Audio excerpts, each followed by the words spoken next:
So did Max tell you guys what was going on today? Yes. Okay.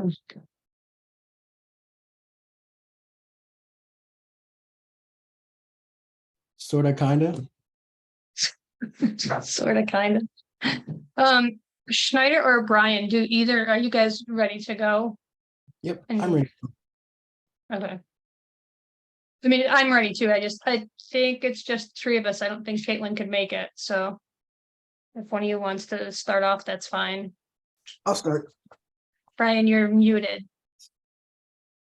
Unmute yourself. I know. I was just shaking my head. Yeah, Okay. I was just shaking my head in agreement. But yeah, I'm here and ready. Okay.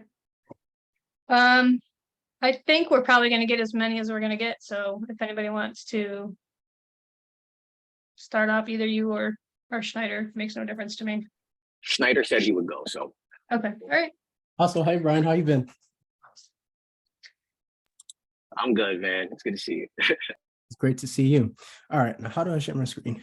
Oh, never mind. Desktop one.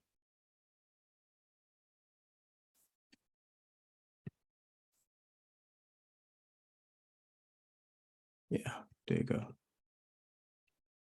Am I sharing the proper screen?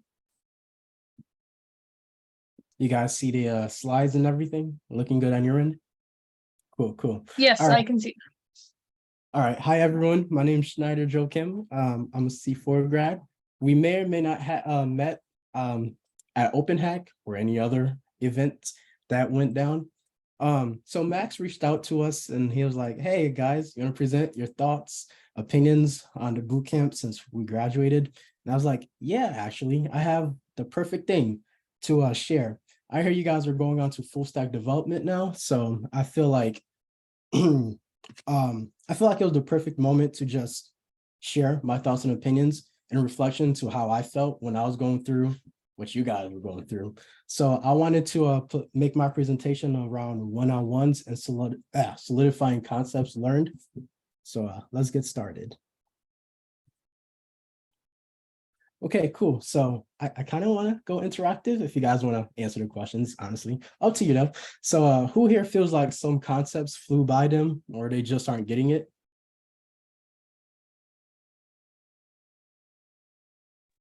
No one's going to admit that. Yeah, I was gonna say everybody got the concepts. That's nice. That's nice. I wish that was me. Okay. Next question. Who here feels like they just never have enough time, you know? Me. Yeah, word, felt that. Yep.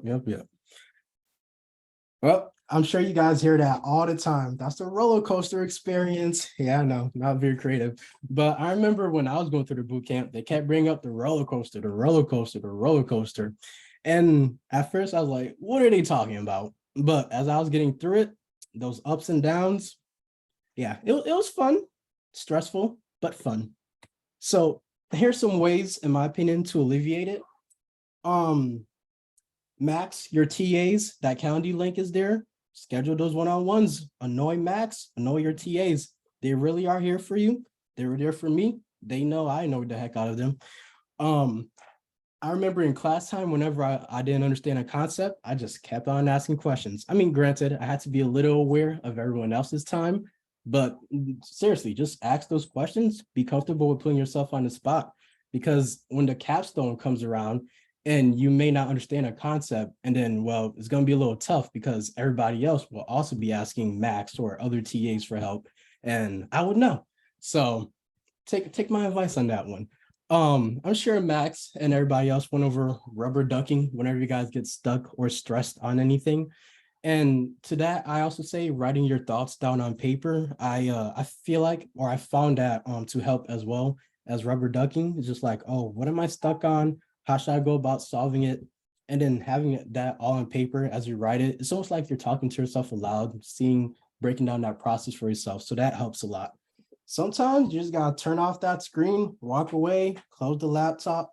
Severe cases, I mean, Personally, I never cried, but you know, if you gotta let it out, you gotta let it out. Cry a little, whatever. Shoot, I took a lot of naps. I took a lot of naps. I just turned off the laptop, took a nap, called it a day, and then I just came back the next day. It was a now that I'm really looking back, it was a lot of fun. Yeah, it really was.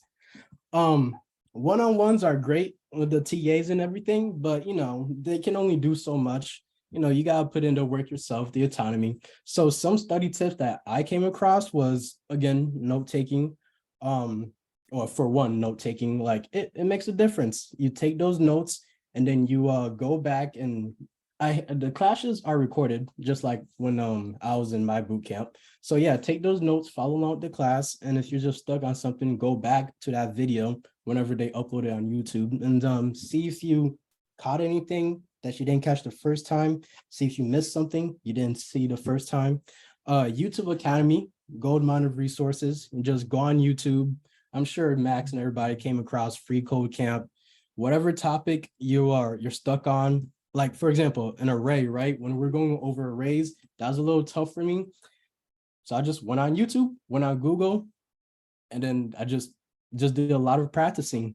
I also recommend looking for similar projects on the topics. So again, array, Google projects with arrays, and that can just help you practice and solidify that concept.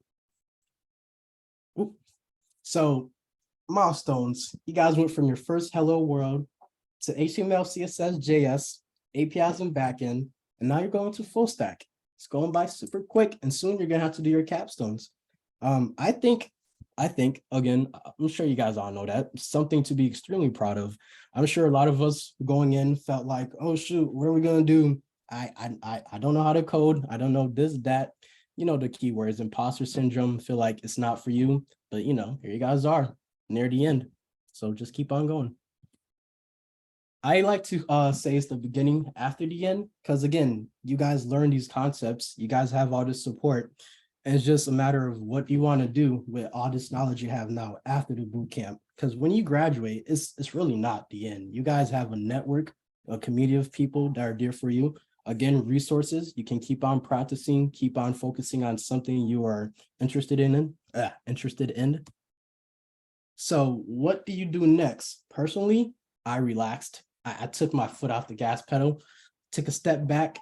I went back over my notes. I went over some things I wanted to take a deeper dive in. Like I remember when I was a student in boot camp, we went over terminal and went on the developer console, but we kind of breezed through it, but it stood out to me. So after I graduated, I went back, took a deeper dive into it, figure out that terminal is really cool, really fun, makes you feel nerdy, I'm sure, makes you feel like you're a whiz at everything. I personally enjoyed the terminal. I really want to highlight the stay consistent part, because you take, life happens, of course, but you take too much time off and then you try revisit something, you'll feel like you don't know what you're doing. You'll feel like you're starting from the bottom again. And you don't want that feeling. You don't want that feeling, because you guys do know what you're doing, So just don't do that to yourselves. Don't fall into that trap and just forget. This is the last slide, but a personal struggle I came across when I was in the boot camp was, I guess, comparing myself. So Max has been in the game for like 20 years, and I was only doing this for a couple months. So I'll do my thing, my programming, and then I compare it to Max, and it's like, oh, his code looks better than mine. But essentially, it accomplished the same thing. It was just a matter of, well, you gotta have confidence in yourself. It's okay to mess up and not know everything. Programming, coding is very much a lifelong process. There's always a new technology out. There's always something new to learn, always some new update.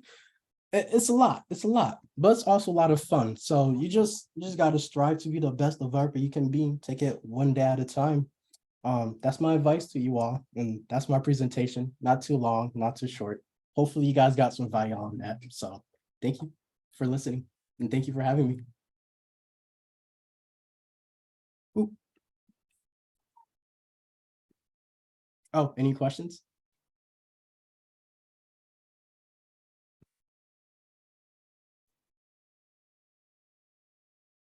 Like how did you get started, like after the boot camp? Like was it internship, an apprenticeship, a job application, and where were you on your portfolio? Could you repeat that, please? Well, yeah, totally. So how did you get started, like after the boot camp? Was it an internship, an apprenticeship, or a job application? And where were you on your portfolio? I'll be honest, I came across all of those opportunities, but then school came my way and I decided to just focus on school. I kind of put those internships and everything aside. Kind of regret it because it's like, well, I could have just did it anyways and have it on the resume, but all the same. Where am I in my portfolio? It's really just all my projects from the boot camp. Personally, what I really like, what I picked up on was API development. So if possible, throughout my curriculum when I go to school, I want to find a way to focus in on that and get better at API development and that world. That, yeah. Thank you. Nice seeing you again, by the way. Ooh, yeah, good to see you. Any other questions? Or you want Brian to present now? Yeah, I got a question. So say if school didn't come your way and you decide to continue on with the experience and information you learned from the boot camp. I know you said you got into API development. Would you have taken that route? And if so, where would you have started in order to further yourself down that? Well, I don't want to sound discouraging, but the reality is, even though I did want to do API development, most likely I wouldn't get that offer right off the gates. More or less, you're going to get IT offers and then you're going to have to work your way up. So I learned that, you know, it was best not to be too picky starting out. I would have just started out with the IT and then just worked my way up the ladder. That was my plan, but then school came about. So I got fortunate there. What was your other question though? I feel like I only answered one part. You kind of got all of them, but the other part was if you did have the time to go down that path of API development, where would you have start off? What would you just reach to improve your skills and knowledge of it? Yeah, I definitely would just continue improving that. I mean, I'm not gonna lie though, I'm sure after a while it'll get boring and I'd want to learn something else. That's just the world of this programming stuff. Appreciate it. Yeah, hopefully I answered that right. Real quick, what is it quickly about APIs that you really like? I liked how easy they were. So if you look back at my notes, when we're going through API development, you know, post, get, etc., it was just a matter of understanding that. And then once you understood how you can work with APIs and you can do your own project, it's just a matter of, like, for example, what did I work on? Did you guys do the New York Times project?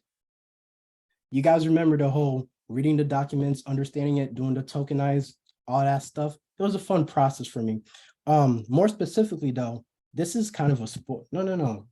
You guys did backend development where you made your own in Node.js, right? I don't know if they've gotten that far yet. Oops, never mind. Well, then I'm not sure where they are in class yet. I didn't look at the. Well, all the same schedule. though. When you guys get to the full stack, you're gonna have a lot of fun with Node and building your own API databases. So I say look forward to that. It's gonna be fun. I enjoyed it at least. If you guys want a little more experience with like the API and working with it, like you did for New York Times, there's a Star Wars API. And there's also a Marvel API. All you have to do is the Marvel one, I think you just have to register to get an API key. And I don't think you need one for the Star Wars, but you could create your own little, side app or whatever it is that you want to do. And sometimes that's kind of the fun things with things like that. You can do I call them mini apps, right? For instance, one of the things that I did on the side was, you know how like if you go to the doctor's office and they have, like they have the smiley faces and then the sad faces on how you feel, and then there's the neutral. I did that and I found Lego heads for the photos, and I just created a little mini app of like, oh, well, if it's between this number and this number, this is the head that's going to pop up. Just little stuff like that, and you can pull in the APIs to do other things to create mini apps. That's one of my suggestions is once the boot camp is over, if that's something that you're interested in, just create your own little mini apps.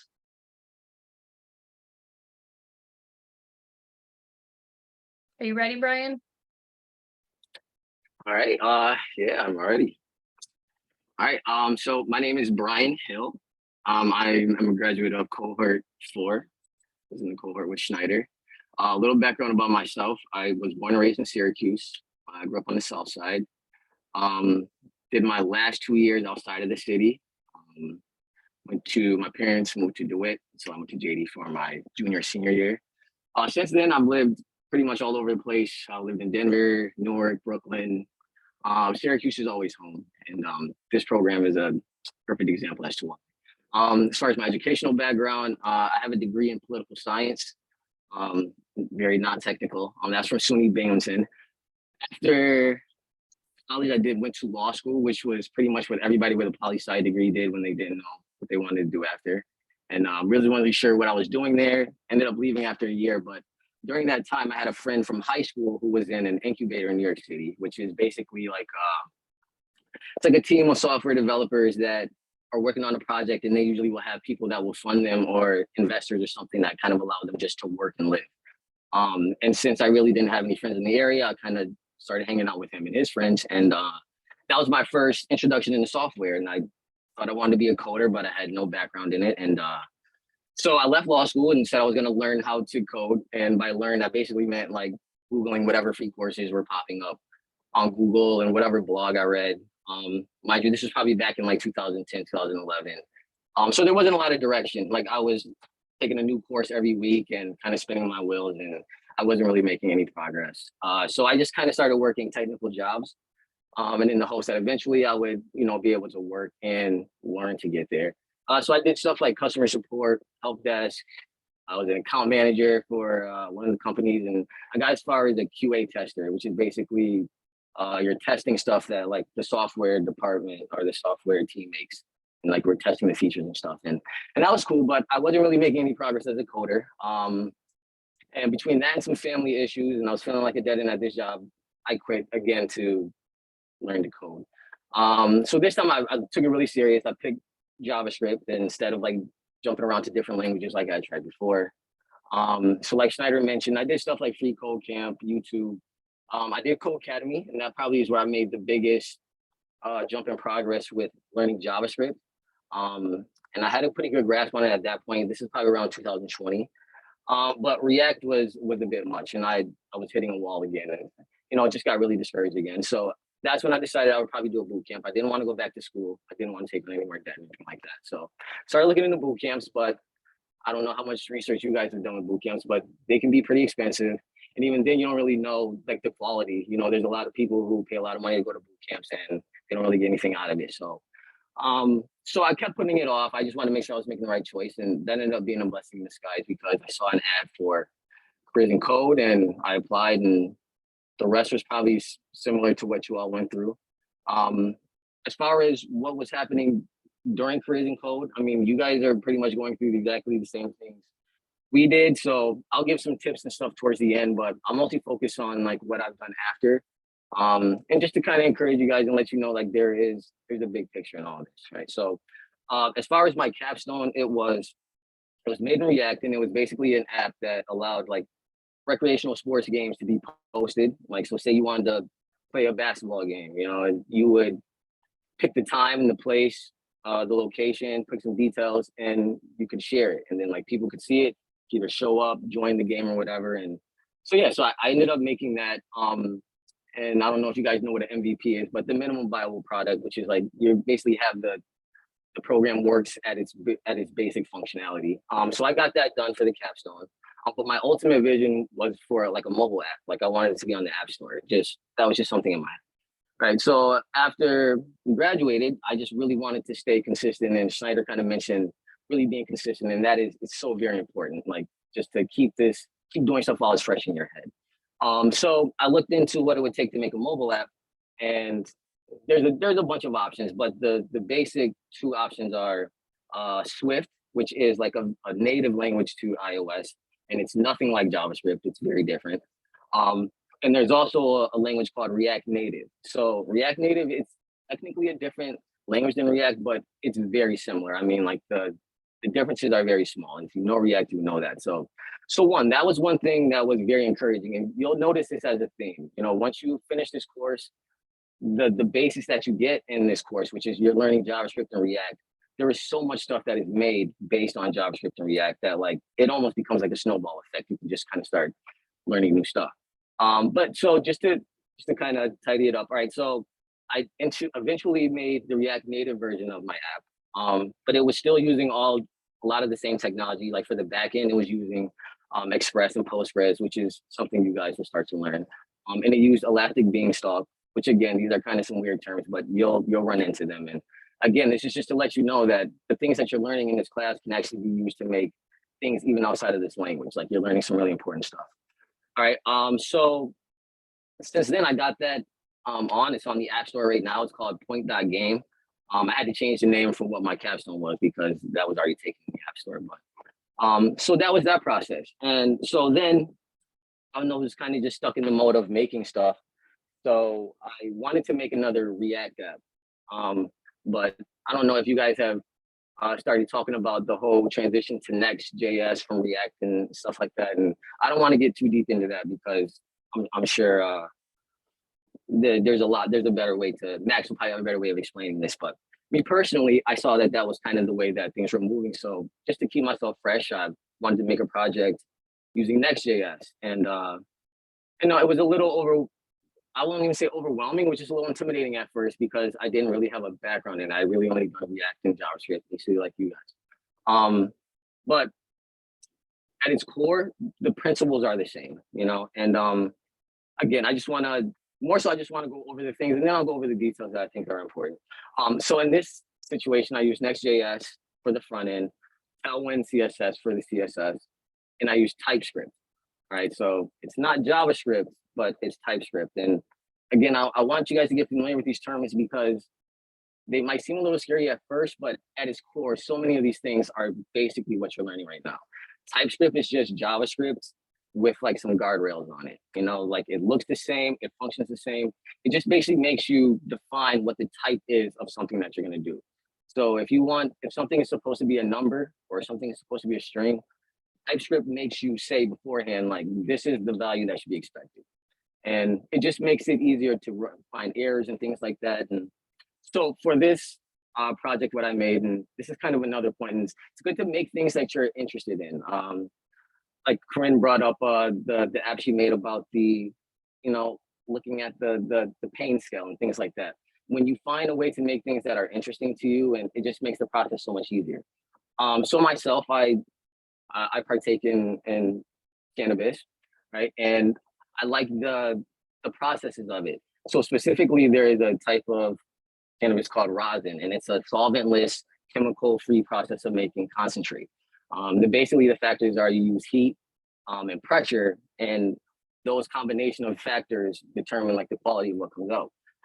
So basically, I made an app that allows users to store the numbers that they're using, the pressure, the heat, and they can post a picture of like what the process came out and looked like. And so basically it's like a message board that's just focused on this specific process. And I built the UI to be around those things. And so then once I got that made, I moved on to when Threads came out, which was like kind of like Facebook's answer to Twitter or whatever. I just liked the UI. I thought it looked really nice. And so I just kind of looked at some tutorials that were existing on YouTube. And I kind of made a clone of that. And instead of Threads, I called it Nugs. And it's just basically based around like Threads just for marijuana enthusiasts. At the end of the day, like these were just things that ultimately they were to keep my knowledge fresh and to keep learning new skills, but also to put these things in my portfolio and to show like the level of skill I have. So that's about where I'm at in my process. I haven't even really started applying for jobs. I've just been having so much fun making stuff and learning new things. And by the time I apply, I want to be able to have a good idea of, what I want to do as opposed to like just feeling things out. And I think by making projects, you yourself will get a better idea of, what you want to do for it. So as far as general tips, going through the course, and for you guys now and going forward, is you have to see the forest, right? And know the phrase like, a person who can't see the forest for the trees is right there, too stuck on the details, right? And I'm sure you guys are the same as me. Like, there's some points in this course where you almost look like it's so difficult to learn the thing that you're learning. It's almost like, why am I even learning this? Like, what is even the point of this? And even the projects can kind of seem like, okay, so we got the project done, but like how does this work? How does this give me a job? How does this?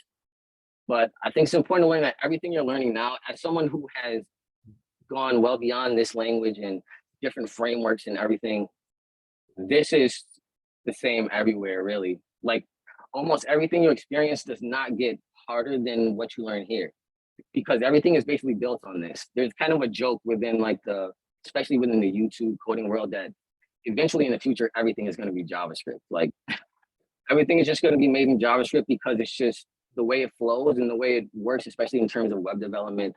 It's just so familiar to a lot of people, and you guys are learning JavaScript. So you're basically learning the thing that almost everything is being made out of in web development. So the next thing is just be proactive about making things. Like, you have to just make stuff. Like, it's the process is what makes you better. You have to like think things through and think about what's going to go here and think about what's going to do that. If you just feel like because you have done it before, like you're just as good, you'll get stagnant. You got to keep making stuff. That's how you get better. Schneider kind of mentioned what I found useful was find existing projects that are like very close to the idea that you have in mind. And then you can kind of just tweak things in that. Like, what you're learning in this class will allow you to just really take stuff that's already made and just tweak it to fit your usage, So like, I feel like a lot of times when I would be in this class, I would think, wow, I'm gonna have to type all this code out like for everything that I do. The reality of it is, like, your idea is probably not so new that nothing similar exists. Like, and there's probably something open source that's close enough to what you need that you probably won't even have to change more than like 30, 40% of it. Next thing I would say is learn to understand documentation. Like, I, for so long, would like, when I wanted to learn something new, I would just try to find a video of someone else doing it, or like some Stack Overflow question that someone answered, because documentation was scary to me. Like, it had a bunch of big words that seemed like really smart nerds wrote. And like, I was good with YouTube and stuff, but eventually, like, if you get good at learning documentation and reading it, it is the most specific and direct way to learn something new. It's eventually will turn into your best friend. But I can understand, like, you guys, it's probably really scary. It took me a long time to get to that point. But even if you have to force yourself to do it, like, learn to read documentation for like a library or something that you're using, because it's really useful.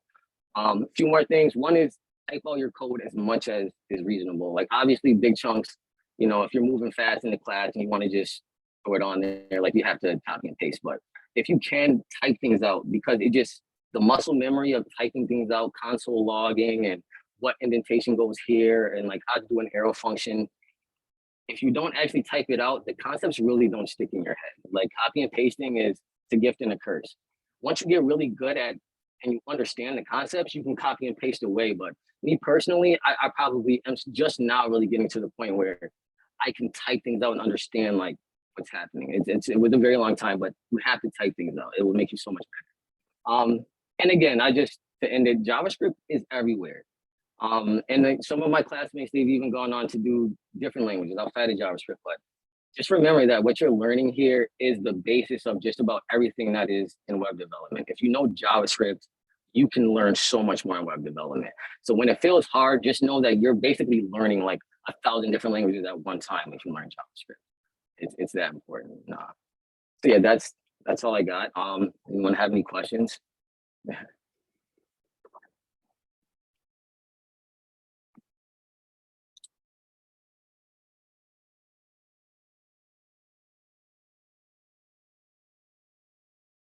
All right. Well, if not, just yeah, thanks for hearing me out. There's actually as a question. It was in the chat, but you had mentioned your capstone idea earlier. Is it by chance could we see it? And if not, is there a possible way you could like maybe drop?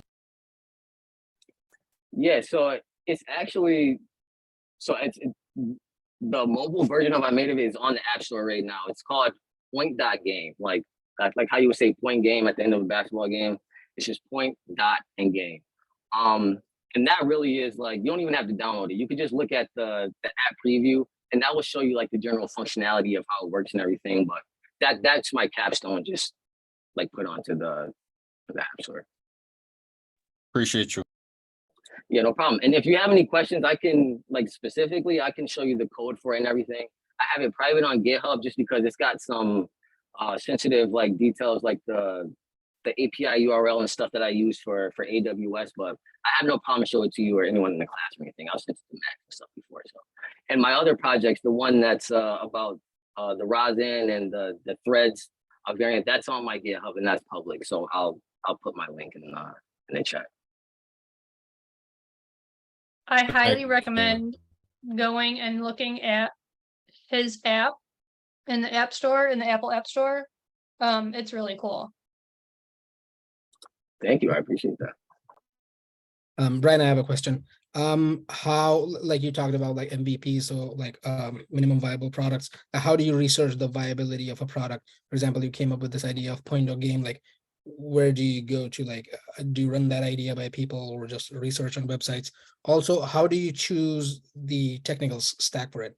Like you chose Tailwind and Swift and TypeScript. Like how do we know? Like there's other ones too, like Material UI and I don't know, all sorts of languages, right? So how do you gauge that? Yeah, those are great questions, man. So so I'll start with the first one, which is about the MVP. That's that's a combination of your personal feelings and just generally, yeah, you can ask people, look at similar products. For me personally, it was just like, okay, so if you can have this idea, you can have like the idea of like at its best, and then you have what does it need to just work to be useful at all. From in my case, it was okay. I wanted an app that allowed people to post that they're looking to play a recreational sports game. So I needed them to be able to pick the kind of sport that it was. So you can list that. I needed them to be able to choose a surface because that matters. So if it's an outdoor, indoor court, grass, turf, right? And I needed them to be able to pick a time and a location, right? Once you have those four things and you can post that on a website, that's pretty much all you need, right? And be able to delete it and post it, right? Now, when I say like that's the MVP, it's certainly not an amazing app. It doesn't have a ton of features. It doesn't have like you can't join a game, you can't comment on a game, right? But that's extra features. The MVP is what does it need to just work, right? Now, if you can't post a location, if you can't post a time, that's kind of useless, right? Because like, okay, you're playing this basketball game, where, what time? Right. So there's things that are necessary. That's the minimum viable product, the where, the when. So once you code a way or develop a way to get that information stored in a database and then get that information pulled, you have an MVP. Right. Of course, you have to style it and stuff, but even the styling is not as important as just getting it to show up. Right. Now, every feature you add on top of that is above and beyond the MVP. Right. So to answer your question, that was my thing. The MVP was, what did it need to work? So at that point, it didn't have the ability to join. It didn't have the ability for people to comment. There wasn't a map for the location, because that's extra. So as far as your next question, like what stack do you choose? That kind of ties back into my point about when you learn JavaScript, you learn everything. And like, that's what makes it, it's like, it's all at your disposal.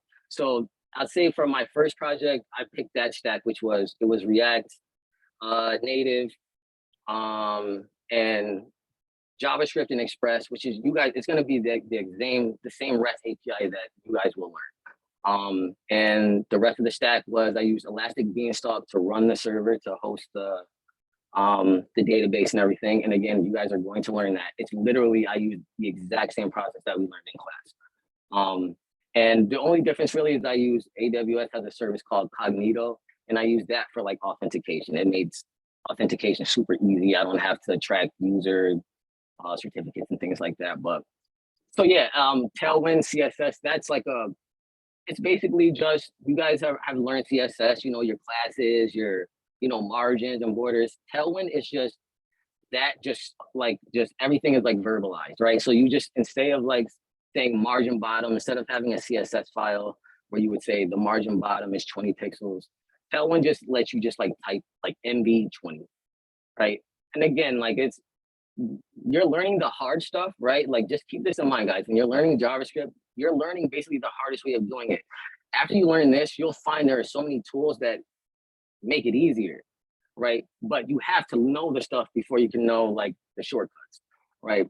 Tailwind CSS it's a shortcut for CSS, right? But you have to learn CSS before you can learn Tailwind CSS.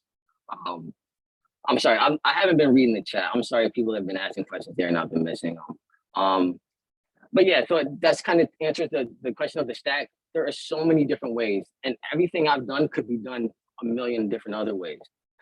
So as you learn these things, like your taste is what will come into mind. You might find GQL is a little easier than PostgreSQL. You might find Mongo is better than GQL, you know, but what you're learning is how to, when you guys learn SQL, you're learning how to query a database. And that's generally the same, whatever, you know, service you're using, you know, so just always keep that in mind that Max has done a really good job of picking topics and things in this class that can be applied generally. It might not feel like that now, but I'm telling you that like everything I've used in this class can be used to make huge things. Thank you, appreciate it. So do you plan on like polishing your app even further now? Oh yeah, definitely. So as far as like my app, it doesn't have any like push notifications or anything like that. So like say someone commented on your game, like you wouldn't get a notification. You would have to like log into the app to see. But that's a very involved process. But you will learn that that's all it is. It's involved. You'll start to see things that's not really hard. Just it's a process, you know, and what you're doing now, you guys are learning the hardest part. I'm telling you, like it does not get really harder than this. It just becomes more. Perfect, thank you.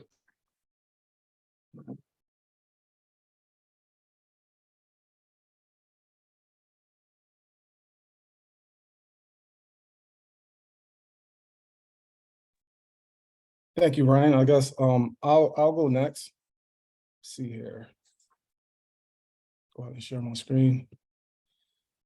Great. Are you all able to see my screen? Perfect. All right. Good evening, everyone. I'm definitely happy to be here and really just share my journey with you all. I think we all sat in the same seat, you know, trying to use technology, you know, to get to a new level. So today I'm just going to kind of go over, you know, what my journey was, some of the challenges that I faced during the process, some of the things that I seen as like successes, big and small, and also just some insights that I kind of collected along the way. To really just give you give an understanding of what led me to technology.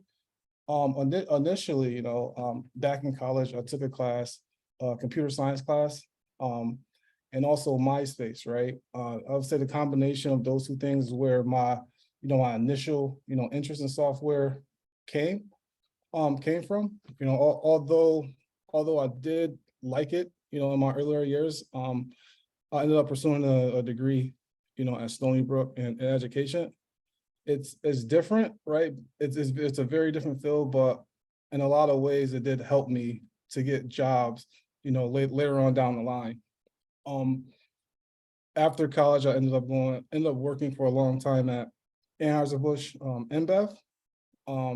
This phase really just introduced me to a lot of corporate terminology. You know, I worked as essentially I was a Six Sigma process owner, right? And if you guys don't know what that is, it's just a way that manufacturers, you know, typically do business to cut costs and save money across the entire organization. You know, I also wrote, you know, technical documentation and operating procedures for that company.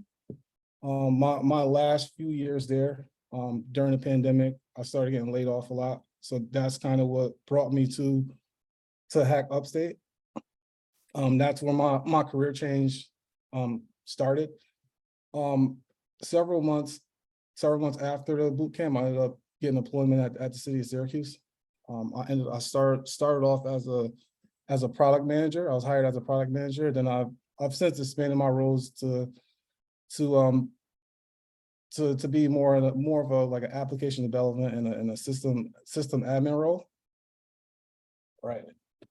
So just to kind of share some of the things that I learned along the way. This is just a screenshot, of my resume.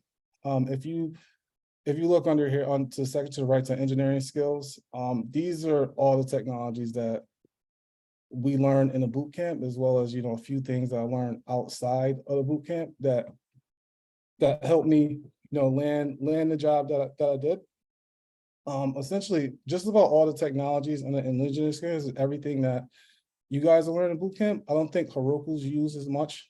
I believe for deployment, you guys are probably going to use like Amazon Web Services or something else. But all the other technologies should look very familiar with all of you. As far as like my job in product management, all of these engineering skills have helped me, but I've also had to learn new technologies, right? From project management tools like Asana, and a lot of the Office 365 application and everything that's within that suite.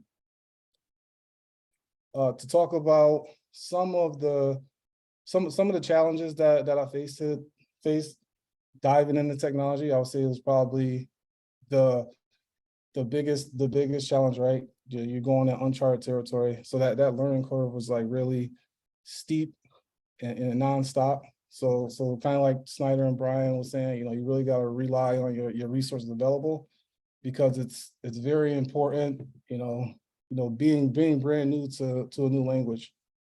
I would say the second challenge I had would be, just changing hats and really just adapting to change. Transitioning roles from career, it really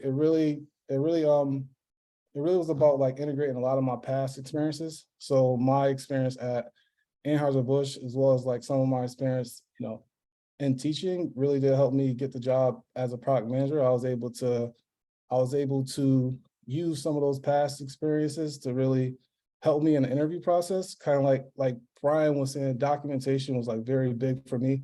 So I wrote technical documentation, SOPs. So in my new role, now, as a system admin and application developer, I write a lot of times I'll build a product, I'll build something, and I'll have to write the technical documentation that goes along with it, because it just happens that the department that I work in is kind of like a startup. So there's a big need for documentation, on all the processes that are being built. So I was able to kind of like rely on a lot of those past experiences that really helped me land that job. I would say the next point was just like, I thought about was just kind of like achieving efficiency. I think as a junior, it's I think I found myself when I was in the boot camp getting too caught up in the details, and time would pass by. I think I remember one time I spent probably 4 or 5 hours on just CSS for a header, right? And although it's probably necessary, right? I think that what helped me out the most was kind of like thinking of technology from like my boss would say, like the 5,000-foot view. So you can really understand like all of the pieces and how they're connected first, right? Once you understand that high level view, then you can kind of like start taking those baby steps that you need to take, to be successful. And then I'll say after that is just really, implementing the process, right? For me, my job requires, a lot of process implementation, also just managing processes and administration of all the digital applications that we do currently have. And I would say, going towards the bottom for the green area, I would say that's probably more success. Like once you get to the point where you're able to deliver on, on projects, right? You're learning new opportunities, you're getting into new projects and initiatives, and once you're at a point where you deliver, I think that's a big step. For sure, I think in the beginning, those small wins that you get, those rubber ducky moments, those light bulb moments are very important. I think there's another step to that too. Like when you actually like deliver a product to a client, like there's a big success, I would say big, emotional success that comes with that as well. Some of my thoughts going through the entire process. Firstly, from Hack Upstate, from my transition from Hack Upstate to the job, I think it was very, very important to just kind of like embrace change. Out of the boot camp, I wanted to be a full stack. I wanted to be either a full stack developer or a blockchain developer. I actually enrolled in a blockchain boot camp, like directly out of the boot camp. During that time, I'm learning new technology, wanting to be a full stack developer. Opportunity came to me to be a product manager, which is something I never had heard of, right? But it was something that I'm very fortunate that I was able to take on, right? And it took me being able to just take on that change and just not being scared of a new opportunity, right? And a lot of that was just kind of, relying on my past experience, like I said, to help me land that job. Number two, just kind of like Snyder was saying, building a network. Building a network is very important. The job that I have, I was referred by the Hack Upstate community. So, and I think that's a big deal with, anywhere you go is, stay connected community, because that's where most jobs are created from. The next point would be, I would say, the journey, right? I think it's very important to not really compare yourself, like it was said before, because there's not really two tech journeys that are identical. Everyone has their own challenges, and you kind of gotta just embrace your own challenges, and that's what's gonna make you the most successful. And also just the continual learning aspect, kind of like Brian was saying, the boot camp is really just a start. You have to really just stay curious and never stop learning, because you never really know the opportunity that might come, and you have to be ready to dive into a whole new avenue if the opportunity presents itself, if need be. That's why I also have my number 5 is choosing, because there's so many different avenues to really choose from in technology.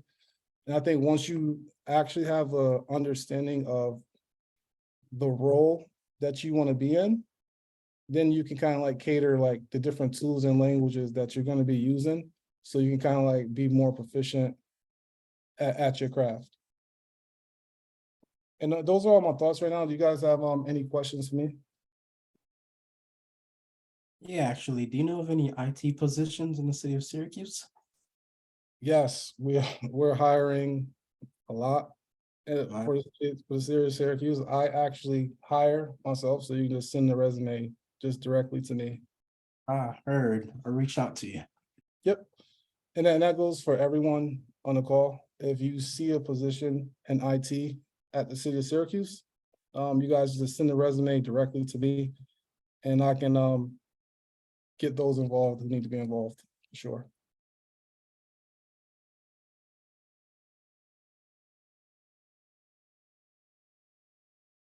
Are there any other questions? Yeah, actually, because unlike me at least, you got the work experience. So how did the bootcamp experience help you in your current role? Cliche, but super curious. Yeah, so the boot camp, like I said, I was able to acquire all of these engineering skills, and in one way or another, they all help me, right? So, for example, like Brian said, SQL is the same pretty much in a lot of different systems, right? You're querying a database, right?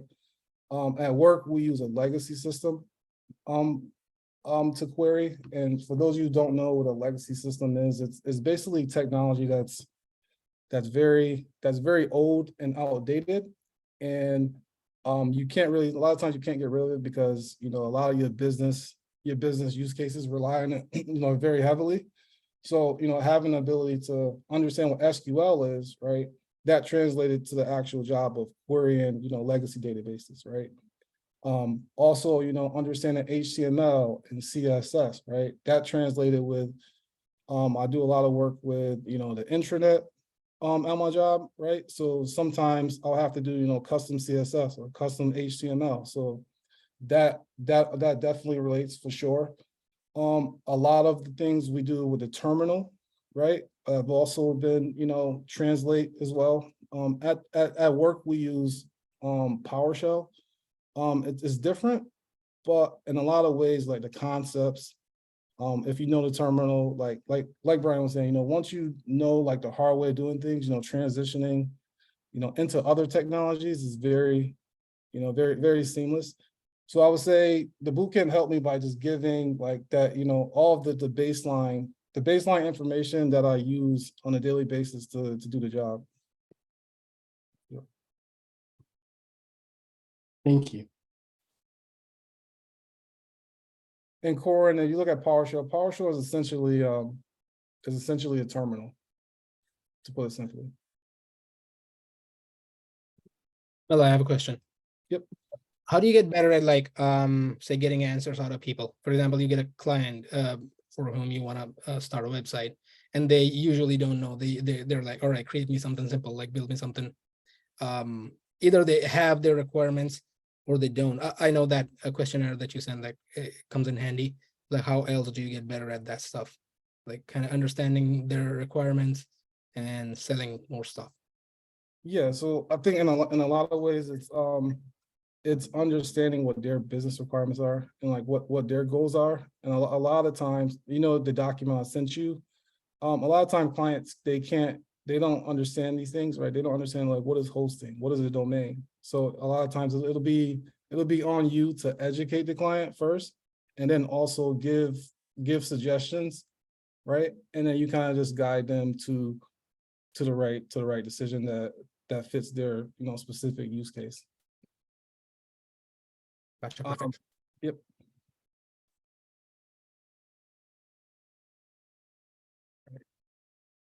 All right, any other questions? If not, I will pass it I over. got a question. Yep, go ahead. Sean. What was your favorite part of the boot camp, or what was the I kind of want to put this question. What would you think was the best thing for you to learn or take away from this boot camp, maybe on a personal level, or maybe something that could have helped you with your job? Yeah, so like I said, out of the boot camp, I wanted to be a full stack developer. I came in the boot camp just kind of like a lot of you guys, just in uncharted territory. For me, it was a career change, right? I didn't know what job I would get after the boot camp, right? My primary focus was on just full stack or blockchain, and that's all I wanted to do. I was narrowed in on that. Understanding, I would say, the projects that you're doing. For example, you're doing right now we're doing a blog or chat project, right? Understanding the life cycle of each project was very like instrumental to me, because like for me, I worked at Anheuser-Busch for a long time, so I understand like gathering business requirements, right? So when you think about it in terms of the projects that you do in class, right? You take the chat application, you define everything that a chat application will need, and then you will like iteratively, work through that process. So like the life cycle of the software development was like very, very like instrumental for me as I took on to into my next roles. Sure. Appreciate it. All right. I have a question. Hey, Rain. Okay. When would you say that everything, being that your background wasn't coding or development, when did it actually click for you? I would say it there's a lot, right? So when you're in the boot camp, you don't know what you don't know, right?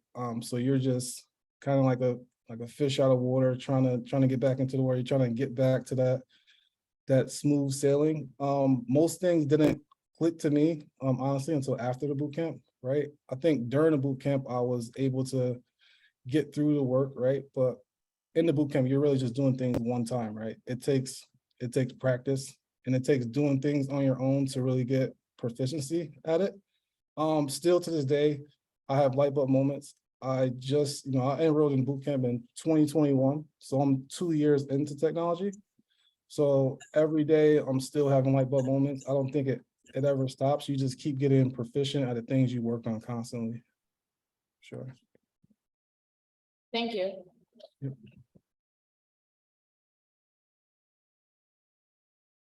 Great. All right, and I'll pass it over to Karen.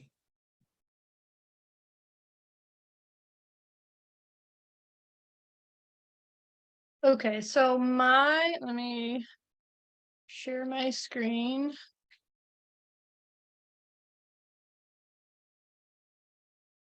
Where is it?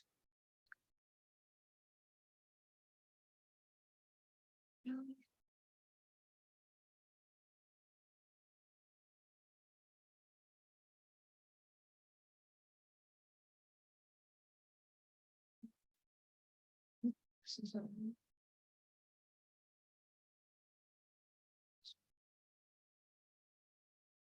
okay, you guys can see my screen, yeah? Okay, so I'm pretty much gonna just kind of run you down through what my kind of road trip has been since the boot camp and everything. Up to what I'm actually doing today. Is this gonna play nice with me or not?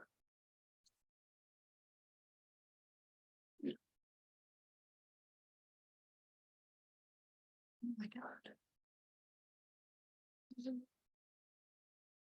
This is not playing nice. There we go. Okay. Okay. So my journey's I've kind of been all over the map with my journey, but I'd do it all again. I would definitely take the road that I've gone down. The job that I had before the boot camp, I was traveling all over New York State. I was working in healthcare, just collecting patient information for insurance companies to do like Medicare audits, things like that for doctors' offices. But during my time at the boot camp, I got this motto, never give up. And I have used that every day since. I started, with things that I would get frustrated, and I'm like, okay, I need to take a step back. And it helped me with imposter syndrome, because I'm sure that you guys have all felt that at some point, one place or another. It's something I think that every person goes through. It can be extremely hard to get over, and I had a little bit of that during the boot camp, but then I'll talk about how I got it sort of even more afterwards, as I go along in my presentation. So one of the things that I'm going to tell you to kind of avoid that is, don't compare yourself to others in the class. It took me probably 6 weeks into the program to realize I needed to stop comparing what I was presenting during our capstones and worry about what I was presenting, not comparing myself to others. Was I learning the information that they were giving us? Did I have the HTML and the CSS down? Was I getting the JavaScript in there so that I could get it to them?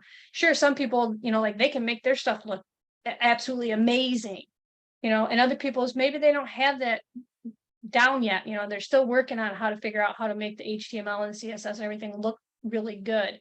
But if you can convey the concepts in your capstone, that's the thing that is going to matter. So it took a while to learn that. And I just started worrying more about what I could show that I learned than comparing myself to what others in the class were learning. So when I say I almost gave up, these two images right here, I had to create these 2 images for my capstone, and I needed them to be an SVG. It took me probably almost a week. I almost quit because I was super frustrated. I couldn't get him to do what I wanted to.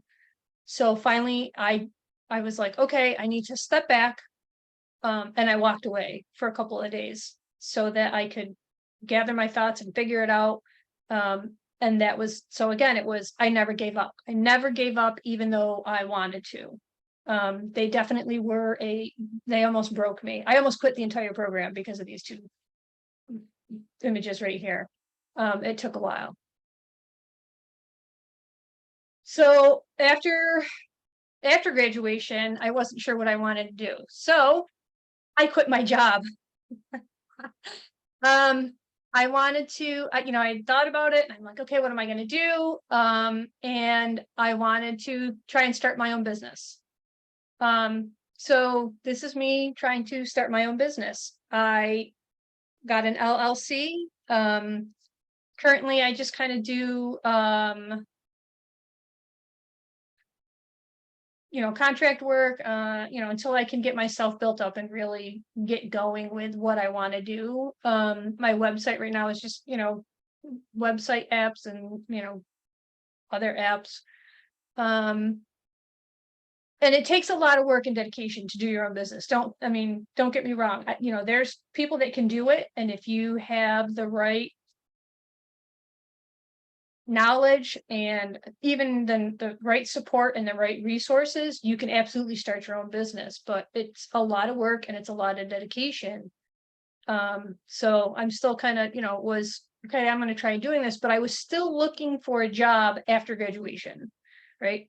Yes, I was trying to start my own business and get it off the ground, but I still wanted to have that job until I knew that my own business would get me to a point where it would be sustainable and bring in, regular income. So about 6 months after, I finally got a job. And it was with a local company, and I worked there for a year. When I did that, it was definitely interesting. So I'm going to tell you a little bit about that. The local company that I worked for, they were small. In the IT department, there were literally 5 other guys and me. One guy lived in Boston. One guy was the business analyst. 2 guys were like help desk. And then there was my boss. So their interview process was like pretty much like you would go to most interviews, right? He didn't give me a technical test, and that probably should have been sort of like a red flag for me, that he didn't give me a take-home test or even an on-the-spot technical test. They just hired me based on whatever I did. Now, everybody's been telling you that you can learn different languages. You absolutely can. My first 2 months at my job, I had to watch videos and learn how to use Angular, which uses TypeScript instead of JavaScript, but a lot of it is just the syntax is just a little bit different. And how they do things. And the other thing that I learned in the next 30 days was Ionic, which was really strange to me because Ionic can be used to just like create an app like you would use React or something like that. But he used it to style what we were doing, which I thought kind of odd. He didn't use like Material UI, or he didn't use Bootstrap, and he wasn't using Tailwind. So it was a little odd, but it's what he wanted, so that's what I did. So when you go to a job interview, make sure you ask the questions of, especially coming right out of the boot camp, being entry level, junior level developers. Ask if you're going to have help. Ask if there's somebody that is going to be there. If you have questions or you get stuck, do you have somebody that you can go to? Because I didn't have that in my first job, which is why the job only lasted a year. It was frustrating. It was frustrating for me, and it was frustrating for my boss. He was expecting things out of me, I think, that were more of a mid to senior level developer. And I was frustrated because I would want to ask questions, and sometimes I was waiting hours or days to be able to get answers. So I definitely along the way. You know, when I lost my job, it put me in a bad spot. Imposter syndrome came in really heavy with that. So this little saying here, when you lose something, don't think of it as a loss, accept it as the gift that gets you on the path you were meant to travel. That's a really good saying. You have to think of it as, you know, yeah, that was a setback for me, but okay, now I need to pick up my, bootstraps and trudge forward and see where I'm going to go. Because I definitely was on a train wreck. This, it was ridiculous how bad it was. And that's, I think part of it was the way that things had gone with my job. And I was like, oh my God, what am I going to do now? I don't have a job, my business really isn't taking off. So make sure that the company is the right fit for you, not just because you want the job. Just because you want a job, don't be like, okay, yes, great, I got hired. Because like I said, it was a year and I was like, this isn't right for me. I'm not getting the things that I need to further my career, and they weren't getting theirs. You have to think about yourself when you go to get a job. So it kind of put me off the tracks, but I had a lot of support otherwise. Max has always been there. And he actually is the one that helped me get the part-time programming position right now, with Hack Upstate. So that helped. Sorry.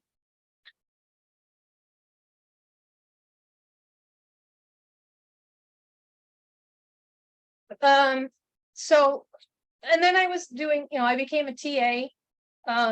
That Max always asks graduates if they want to be a TA for the next cohort, because that also helps. You continue to learn, and you can learn the material over again, right? You can attend classes, even when you guys, when you're done, if there's a class where you're like, God, I really need a refresher, reach out to Max and say, hey, can I sit in on this class? I need a refresher. Absolutely, you'll be able to do that. That's one of the nice things about it.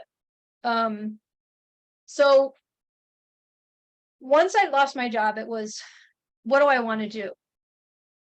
What really struck me? And that's why now I am at Utica University. When I was in the boot camp, I really was interested in cybersecurity, but we don't touch a lot on that, right? It's not one of the things that we really get into. So I had looked at other I looked at other boot camps, just strictly cybersecurity boot camps, and I'm like, I didn't feel comfortable paying the amount of money that they wanted for a 6-month boot camp that I wasn't sure I could trust, and that was going to get me a job afterwards. So I did some discussing with my husband, and then he was like, why don't you just go get your bachelor's degree in cybersecurity? So I did a little research, started looking, and now I'm doing all of my classes online. I'll be done. I graduate in December of next year. So, it's a lot of work, but in the end, I'll be doing something that I want to do. It's definitely been an interesting path for me. So did I have a great escape? Maybe from the job that wasn't fit for me, but it pushed me and it took me on that path that I needed to be in for cybersecurity. You're going to go through a lot of different things. You're going to go through imposter syndrome. You're going to go through, oh my God, I'm never going to find a job. You're going to go through, I can't do this right now, even in the boot camp. Oh my God, my capstone isn't going to be ready. Don't give up. Keep pushing. Even if you have to walk away for a day, come back and be like, oh, okay, great. Now I get it. Now I understand. There's a huge amount of people in the tech community that are willing to help. Not just in Hack Upstate, and not just your TAs, and not just Max, but people in the community, going to Open Hack, going to events along the way. The more that you can network, the better off that you're going to be. There's a lot to it. And everybody that's used a different language, Brian's right, Schneider's right, Mel's right. This is like your foundation right here. The boot camp is your foundation for you to go on to other languages. It's just a matter, most of it's a matter of syntax. You know, Brian used React Native. It's not too much different. It's very, very similar to React. It's syntax. Same thing with Angular. Angular, you know, uses TypeScript. You won't use TypeScript in the boot camp because Max hates it. Ask him about it. You'll mention TypeScript and he'll say, "That's it, you all fail." Because he just doesn't like it. It's very different. You know, people learn Python. You could pretty much learn any language because the foundation that you're getting is right here in the boot camp with JavaScript. You guys have any questions?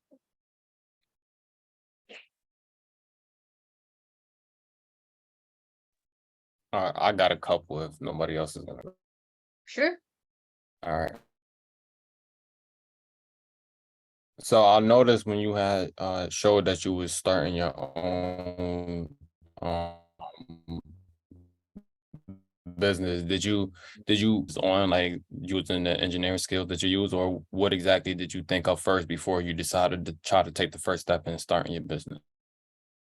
So when I wanted to start my own business, it was really just, you know, trying to get contracts.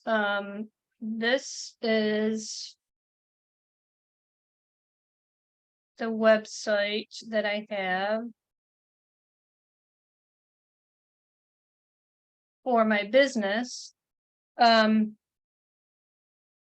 it was just taking the skills that I learned from the boot camp, and applying them to, you know, what somebody would need. If somebody needed a website, if somebody, you know, wanted to help create an app, a lot of it is, you know, I put a bid in for a company that they wanted to do a whole new website. I didn't get the bid because there were others, and maybe because they were like a bigger group and they probably had more developers.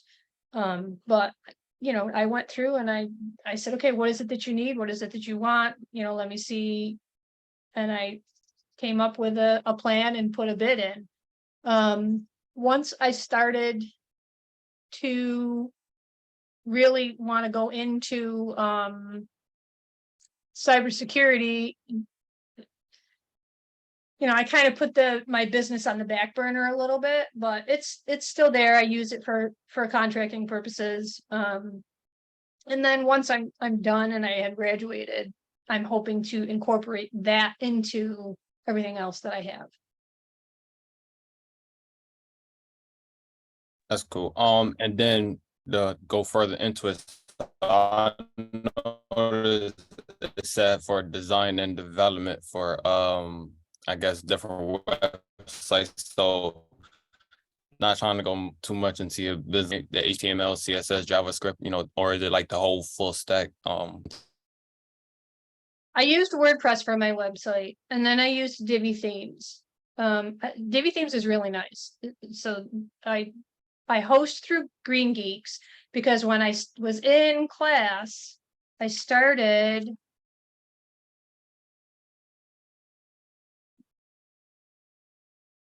Now I have to think about what I'm doing before I give it to you.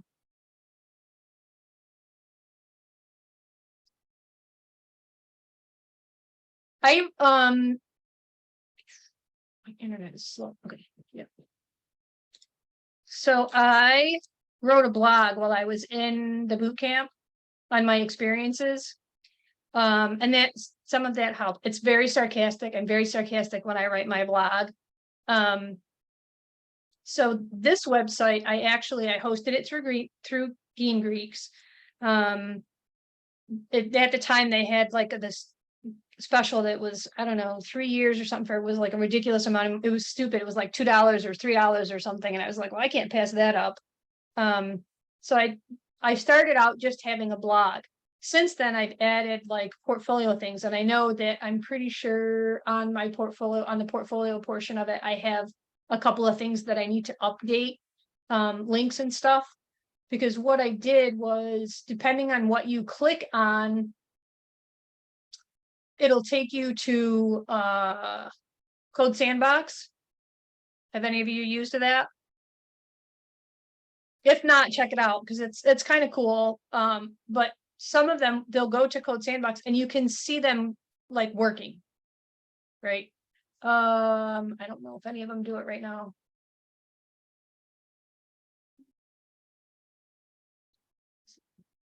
Is it like Code Pen? It is like Code Pen. I use Code Sandbox because that was something that we had learned. So if you go to my website and you look at them and you click on, say, the Netflix one, because I know that one's working right now. And if you click on one of the other, and I mean, it's not anything huge. If you click on one of the other, The movie Can't movie say that again. movie seat booking is working. It is working. Okay.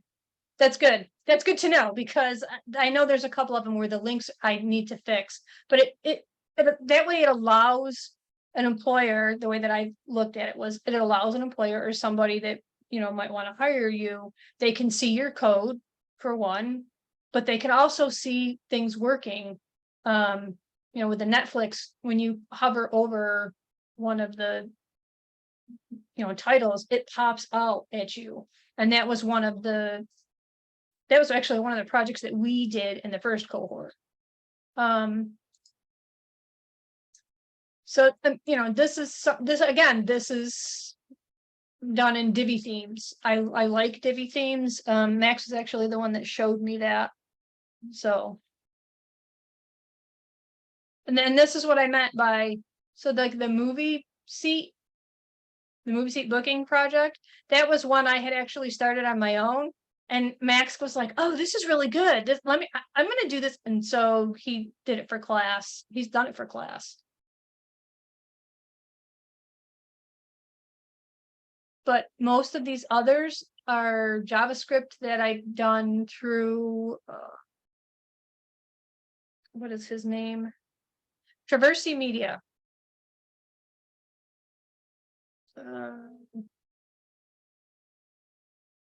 He's on YouTube, but he also is on, oh my God, I can't think of it.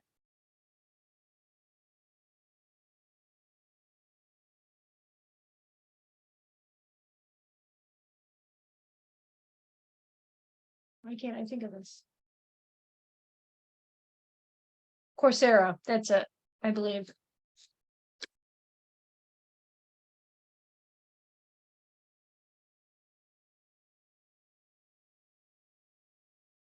Karen, I have a question. Yes. So when you build these websites and do like you probably create the wireframe of their designs and all, like what does your research process look like? Like do you go to random websites of under the same niche and then kind of like replicate what they have?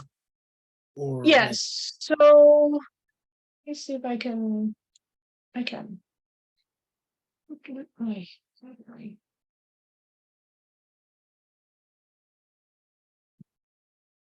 I love when they make you pick the stuff in the photo to log in for stuff.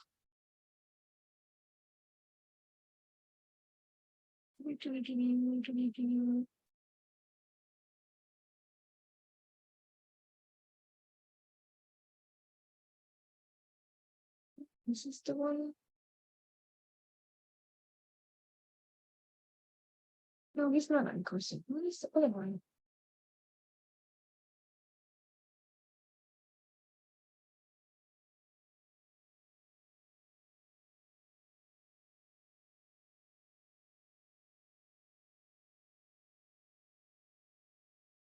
Oh, that's what it is. It's not Coursera. He's not. It's Udemy.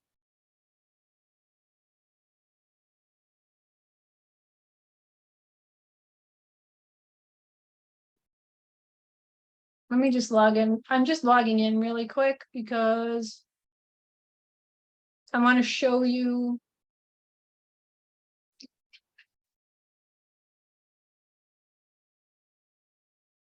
Okay. Put this over here. And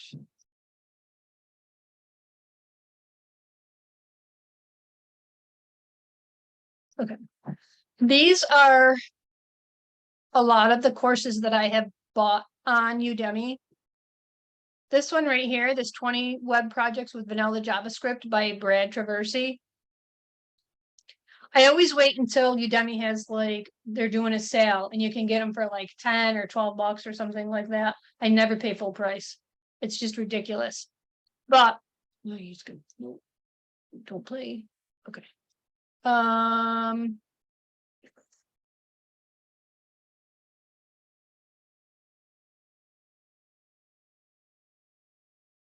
These are all pretty much like, see, here's the movie seat booking. And it tells you, gives you an idea of what you're going to be dealing with, HTML, CSS, and then he does some, he's saving some stuff to the local storage. But I took mine a step further and I asked Max and I said, hey, I want to be able to do this when you select a seat, have it, do a couple of different things. So Max helped me kind of go a little beyond this. One of the other things I did, you'll see I have this exchange calculator on there. It's just a matter of watching the videos and coding along with him, if you can code along with them. If not, I would watch a certain section, stop the video, and then I would code with it more. But I've done a lot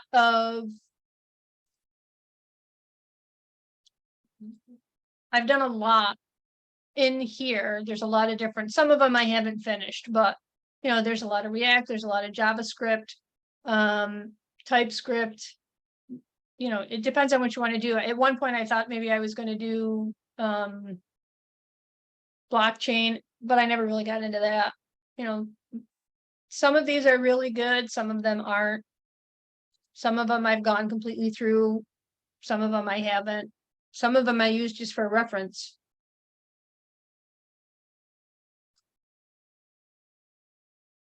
There's a ton of references out there for you to use.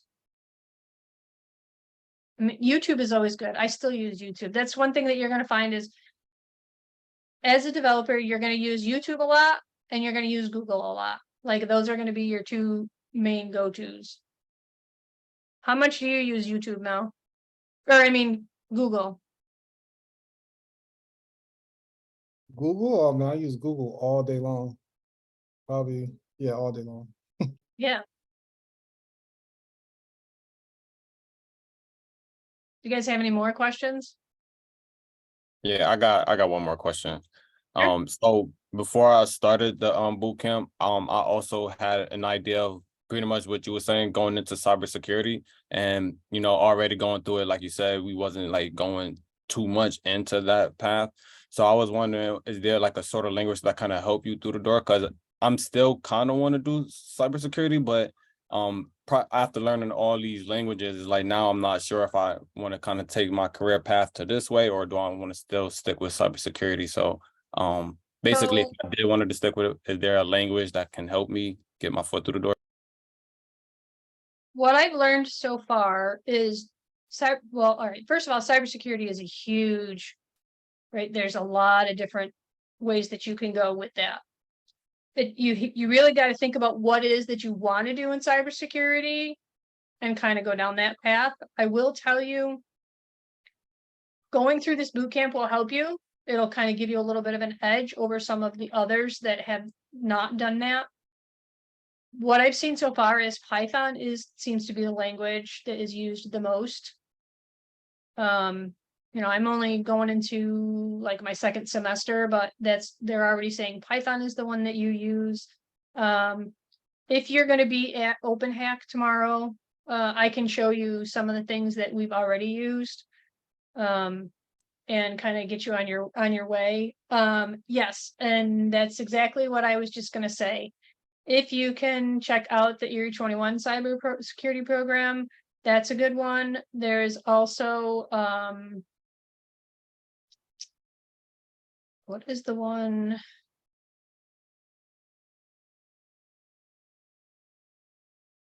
I'm trying to think. I'd have to ask.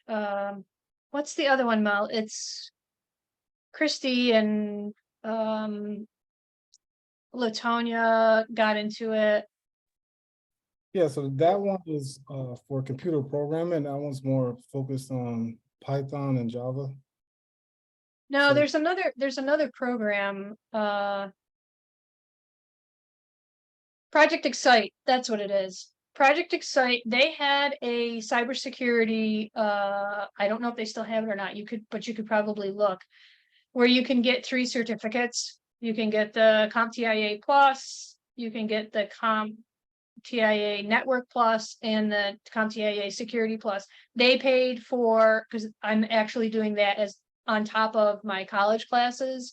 They paid for my books, they paid for me to take the classes, and they're paying for me to take the test afterwards to get the certificate. LinkedIn Learning is another good place, especially if you have a library card. If you don't have a library card, just go to Onondaga Public Library and get a card, because then you can go and you can learn a lot of stuff through that.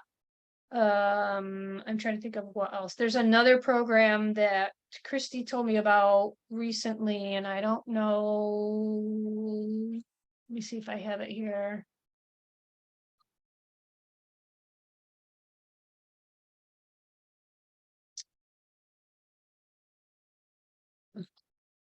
She just told me about it too at happy hour. Is she? There she is.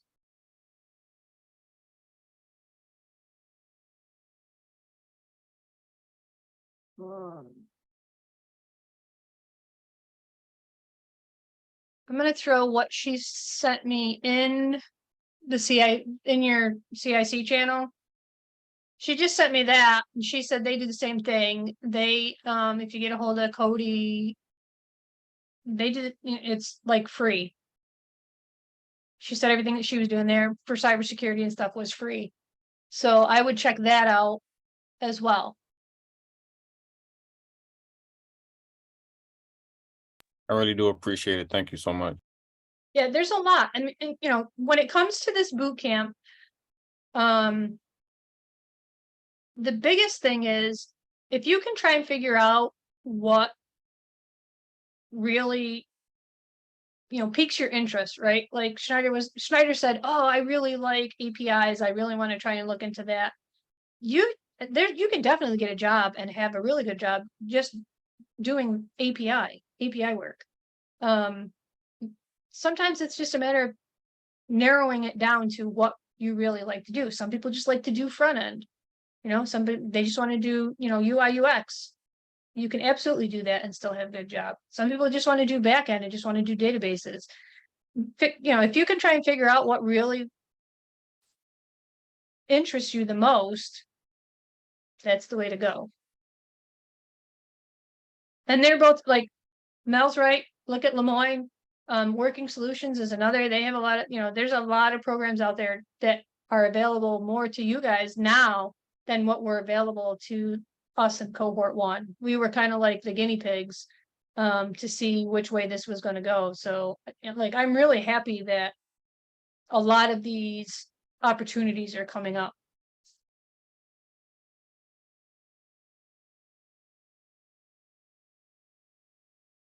You guys have any more questions? No? Okay. I have a question, Sure. actually. So I'm looking at the working solutions org site, and I don't really see that it's available for Onondaga County. Have any of you tried it? Is it, and it's just not listed on the website, perhaps? I remember when I was going through it, it was after I graduated boot camp and they reached out to us. I think it was part of like funding approval so we can keep our laptops or something. But to answer your question, it is a part of Onondaga County. I fill out the contact form and reach out to Austin, and you can easily set up an appointment with him. Yes. Yeah. Okay, I'll do that. So Thank I'm seeing if I want to see if it comes up.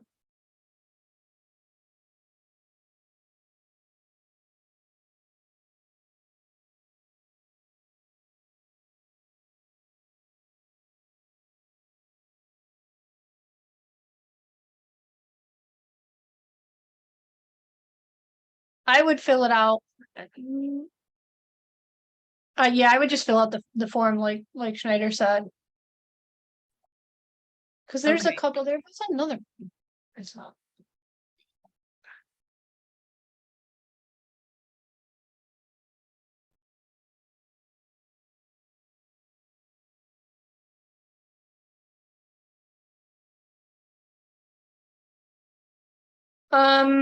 So take a break till 7:30. And then the last hour, we're gonna just let you guys kind of work on capstones or homework or whatever and be here if you have questions. Does it sound good?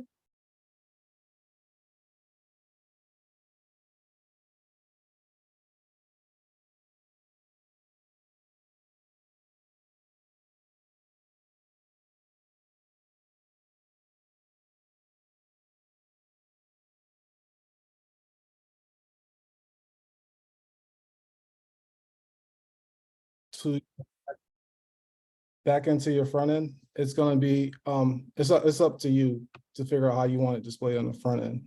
Do you want the full name displayed? Yes, Okay, so if that's the case, you can put full name okay, and query it that way. You're putting in the information manually in Beekeeper, right? yes, Okay, well, that should work. That should be fine. And okay, your name, that name category will be just a string of information that you're manually inputting into Beekeeper. alrighty, so do I need to worry about the varchar, like, do I need to put that behind, like, when I put full name? Do I need to go varchar, what is it, I don't remember. Okay, yeah, we can dive into it. What we'll do is I'll set up a breakout room for you and I, and pretty sure all the other TAs are here as well. Karen, Snyder, I'm not sure if Snyder and Brian want to help out as well, but we can create a few breakout rooms, and if anybody needs help, we can just jump into the room and we'll go from there. So I'll set up the rooms for us right now. Okay,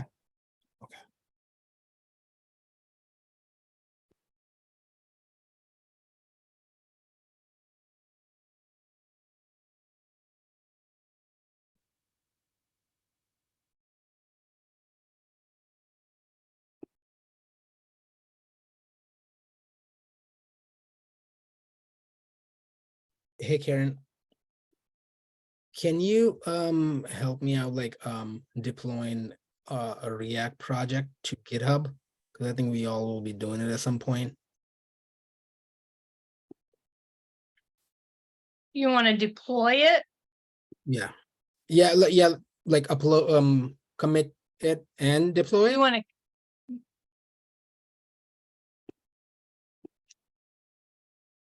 You haven't committed anything yet? No. Okay. I can help you commit it. I'm not so sure on deploying it because I don't, have you guys deployed stuff yet? Or is it something that you will be doing with Nathan coming up?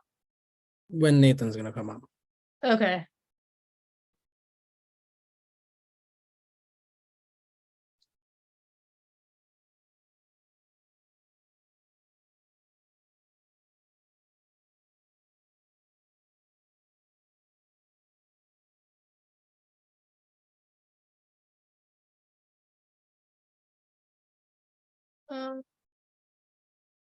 Do you want to jump in a room or? Doesn't matter if everybody wants to see it, that's fine with me. It's like we all will be doing it at some point, right? Yeah, actually, I'm surprised you guys haven't done, you haven't put anything to GitHub yet? You guys haven't committed anything to GitHub yet or no? We have like basic HTML, CSS, JavaScript ones. Those files we have committed, but not a React Native, React project. And I was like looking specifically to like deploy it. I have the tutorial and everything, but like there's like some troubleshooting I may need. Okay. Yeah, it's totally up to you. We can either jump in a room or you can do it here. It's completely up to you. All right, I'll share my screen.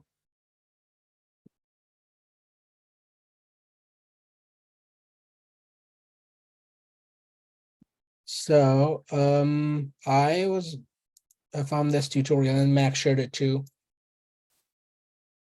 So first things first, we go to our GitHub and create a new repository, and we install React GH pages. We create a React app that's been created.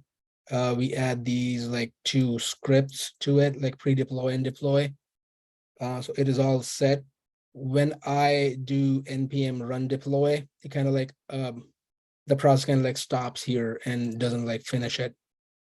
So I am trying to deploy it to, say, Capstone. No, not this one. Say my Capstone, right? And this is the home page that I'm trying to deploy it to. There's a name and everything. I've entered that. It's all set. Probably this may make a difference. And this is like a completely empty repository right now. So according to this one, in the end, I have taken all the steps, and in the end, all I need to do is like write down, add a remote to it and npm run deploy.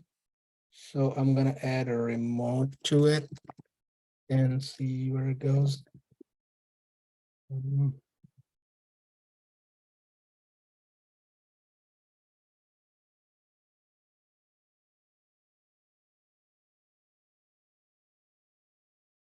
This is supposed to be my.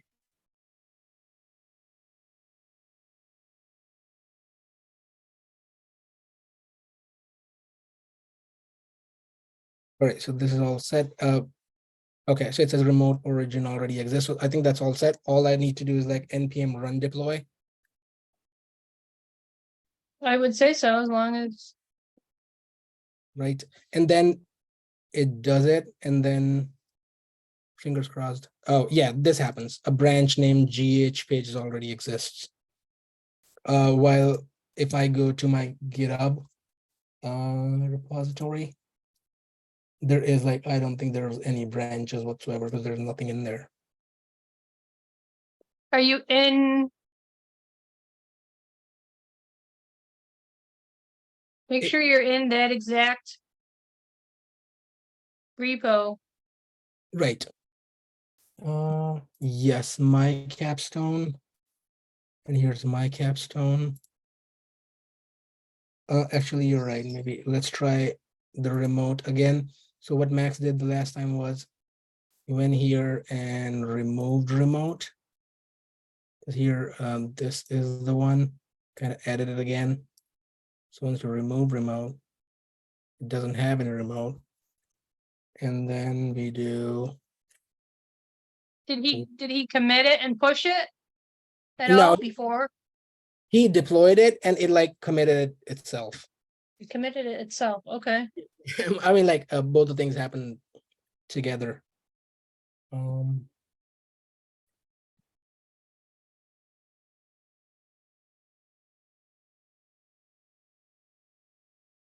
Right, and this is where we're trying to deploy it. Enter again, and then npm run deploy. Whoops.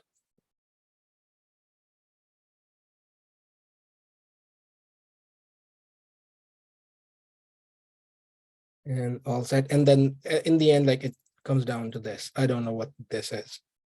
A branch named GH pages already exists, but there's no branch here. If I check any branches here. So is that it is public. Send me a link to your GitHub, Okay, please. sure. There you go.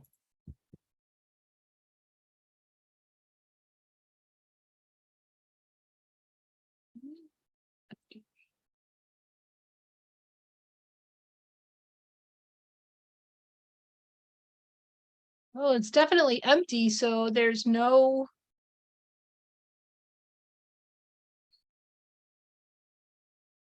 Do I need to create a branch on GitHub and then do it?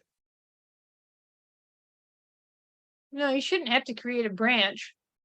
You should be able to just push that.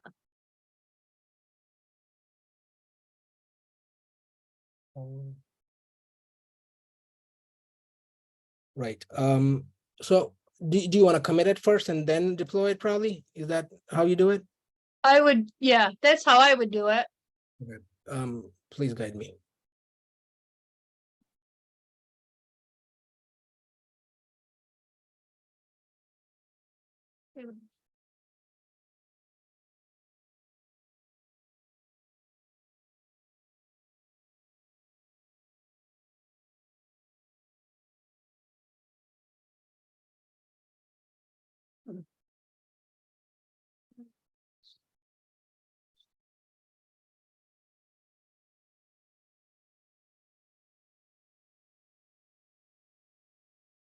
Okay. What is that?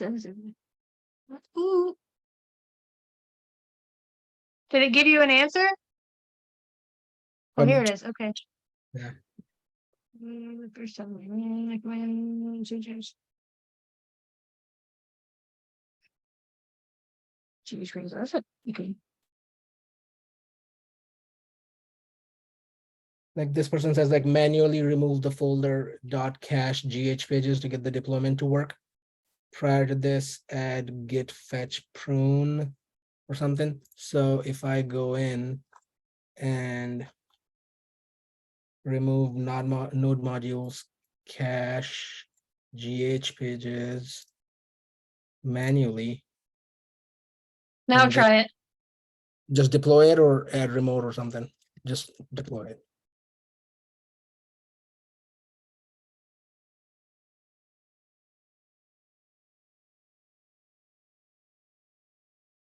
Oh, I think you're getting there. You didn't get any fatal error. Yeah, the last time what happened was it just stuck there for like hours, like nothing happens. That'd be awesome. Like I'm keeping my fingers crossed for sure. But Here. oh, gotcha. There, Hey. 55 failed sending data to the peer. Unexpected disconnect. The remote end hung up unexpectedly. Everything's up to date. So, okay, so that means it's not connecting. Right. And I'm like stuck on it for like days. And I think yeah, because we will be deploying our React project soon, right? At least capstones for sure. Yeah, I mean, if your capstone is ready to deploy, it will be. I just need to see where you guys are. Do you want me to start?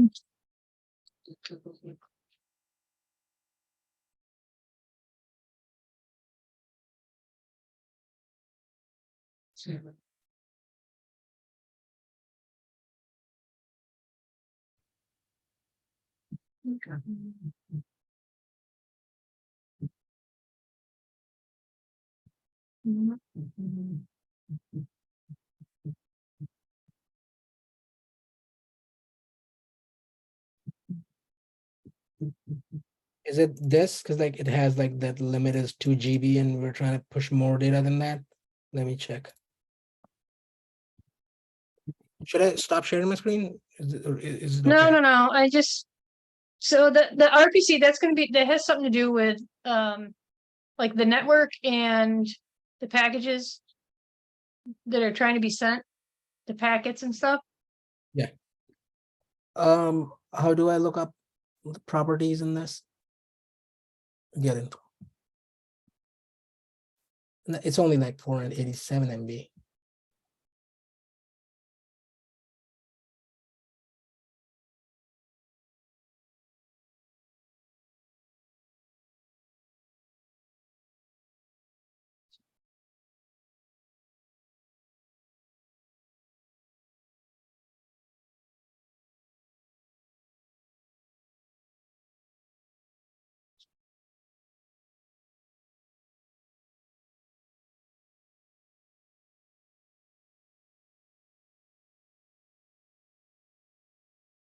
Do I try random stuff? I'm just trying to see where you guys are at. What are you guys are in, what is this, week 17 or 18? This is 18. 18. 18. Oh, because you're doing the chat app. That's right. Okay. So, for Steve, no, we want-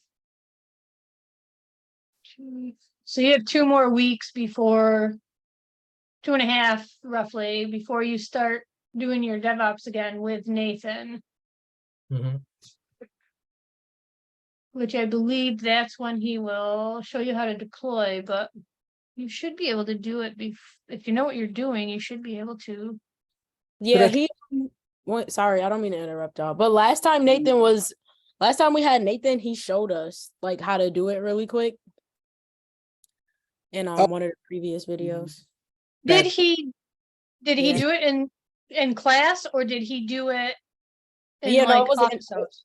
it was in class. I know one of the days he got cut off. I think it was towards the end of like when he was showing us, but he did show us how to deploy like straight to GitHub. Like, so when we want to just save it in our code and deploy it, it'll like do it automatically. I forgot what week it was, like week 7, I think, or like week 8. Okay, So what Ryan did was like he like taught us how to like commit changes through like GitHub desktop, but not like npm run deploy or anything. We were not at that point. right, He did teach us to like do it quickly through GitHub desktop. yes. Big, so GitHub Desktop is it's a way for you to keep track of when you create a branch in your code, and you'll see a lot of that. Some of them will use different things. Like source tree is one that Max uses a lot. I've used Git Kraken. It's definitely going to be whoever you decide, that works the best for you. Git Kraken is easy to understand for me. I just watched a couple of tutorials and that was it. So that's what I use. For version control. Basically, that's what you're doing. It's all your version control. GitHub Pages is another one, and you should be able to deploy right from there also. My first suggestion would be if you know that they did it in a video, like somebody started to do it, see if you can find that and try and follow the steps, especially if they got to the part where that was actually deployed. The other thing that you can do is, depending on if it was Ryan or if it was Nathan or either one, you can reach out to them directly and say, hey, look, I'm at this point, but I keep getting these errors. They will absolutely take some time with you because they're going to be better at it than I am. Not that I don't want to help you out. I mean, if you want to sit here and try and debug this, we can absolutely do it. But I just know that they are like, that's their wheelhouse. So they can probably help you in like 5 minutes, where it'll probably take me the rest of the class or more. So it's totally up to you, but that's where I would start. I would start with trying to watch the video from class. You might even be able to go back and also take a look at previous cohorts for Nathan's weeks, especially like towards the end. They should be labeled. I'm pretty sure they're labeled about when they deploy.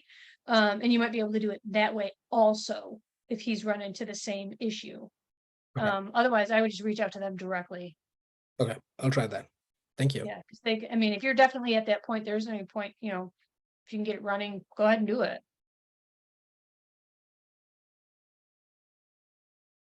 How's everybody else feeling about their capstones? Are you in a good spot?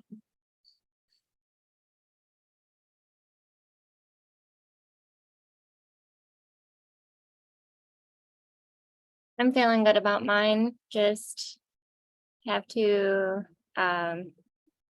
start going more. Well, working on it a lot more. That's all. It's a lot. I mean, it's the amount of information that you guys have already learned in 18 weeks is crazy. And you got 6 more weeks to cram some more information in there and then deploy this capstone, or at least present it. Believe me, I get it. I was working full time and I'd got let's see. My older son was in his last year of high school and my youngest one was still in elementary school. So yeah, I get it.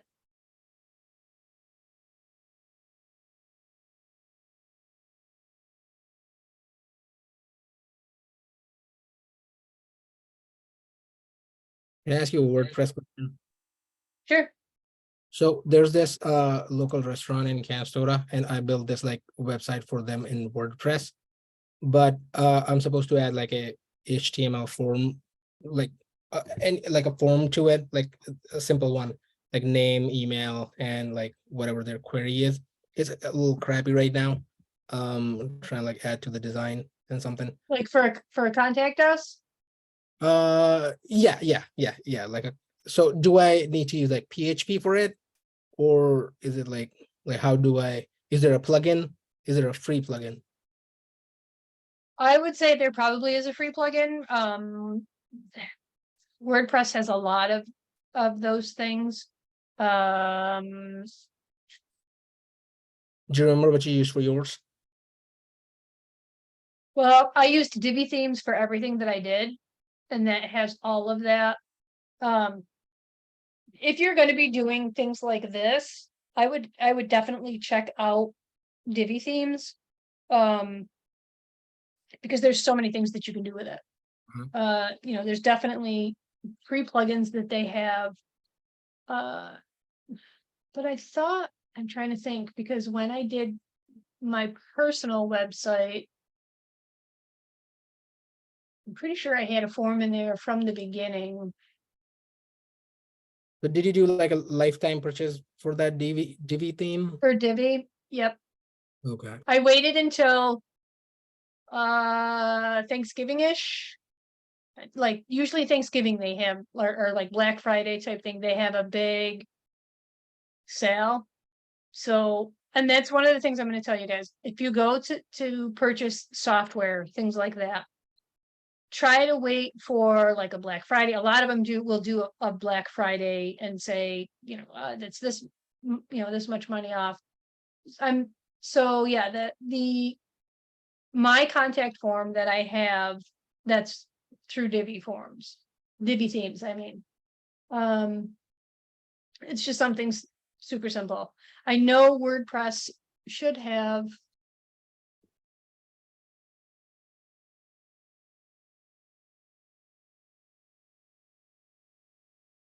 Actually, all the copy on the website, I went into Chat GPT and asked it to write the copy for it. So when I asked it, it was like really, it wrote really like a little sophisticated, chic, languagey copy. I'm like, this is just a Yeah. dime. So I asked Chat GPT to like just make the language more upstate New Yorkers, average Joe sort of language, and then and it like transformed it.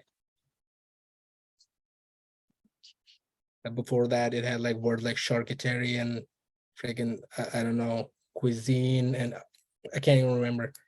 And then it was like, oh, then it transformed into, oh, yeah, Theodore's isn't just a regular join. Did you use a theme when you did your WordPress? Yes. So one of my goals was to like do it for free, absolutely free, like build the site for free. So I chose this theme called Astra. I went on Reddit and did some research, and there's this theme called Astra, and then I added Elementor. I think it's on top of it. They're gonna help you with the drag and drop stuff. Yeah, but it kind of like, yeah, the header and the footer kind of like pick their style from the theme, but the body picks it from Elementor. So it's like a sort of a soup right now with design. Right, which I think is pretty typical for that. Seeing as how you used a theme though. Because Max suggested that too, like buy a Divi theme or any theme if you were going to be, but I'm not sure like if I will be doing this stuff or not. This may be like a one-time thing, who knows? Well, it could be, but it also could be that since you're like, okay, you've created this website for them. So now you can put that on your resume and in your portfolio, which that could be a thing that you do just contractually, right? Not necessarily, you know, make it a business or whatever, because you said you wanted to do analytics, right? Is that what you're doing? Are you doing analytics? Yeah, but I also like this stuff too, so I'm not like opposed to it. Right, Uh, so if you think that you would get, you may get people that come to you and say, hey, I need a website, and they may say to you, hey, look at this guy did our website, so word of mouth is a big thing. I didn't think I would use Divi themes, but I've used it twice now for, both of what I'm doing. There's just a lot. There's a lot to it. I mean, like Word- wherever I'm- I like distribute my business cards, and then I just tell them like we are a group of like junior and web senior developers. So anytime like at food truck events or whatever, like if they call back or like reach out to me with website stuff, like I can like put it up in our back channel too. So if anyone would like to pick it up, because I am like I cannot do like a lot of stuff either. Yeah, I mean, if you're giving, however you're gonna do it, and you could say, if they want to see stuff that you've done, just say, oh, well, I did, I created this website, if you want to go take a look at that, those type of things, but I would say that since you used a theme in WordPress, they should, and you used Elementor, there should be somewhere in there for you to add a contact form or some type of form for them to fill out between the two. You just might have to find the documentation for those two things, and see how to add it. Okay. And if you're really stuck, get a hold of Ariel, because I'm pretty sure she knows WordPress. She's done a lot of WordPress sites. Okay. Okay.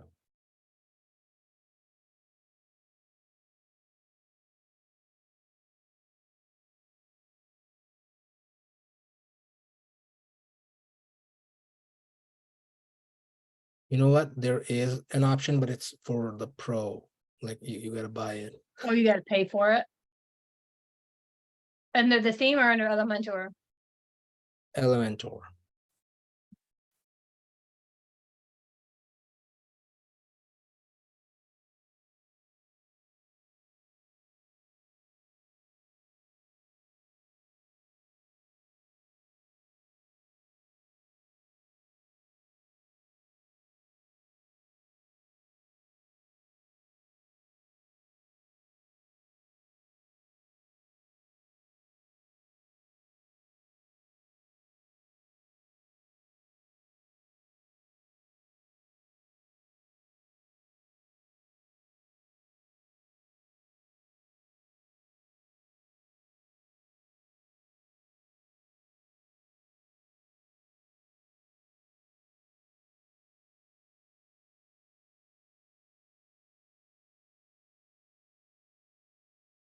So I'm just gonna let Ariel know that I told you to get a hold of her, because she may also know of a plugin that you can use that's free that will work with that. Just to put a contact form in there.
I just have a quick question. So I'm doing my API, right? Putting all my information in to Beekeeper. Should I do it in alphabetical order by last name, or should I just put it in and then the system figure out a way to, or just don't even worry about it, just put it in any kind of way?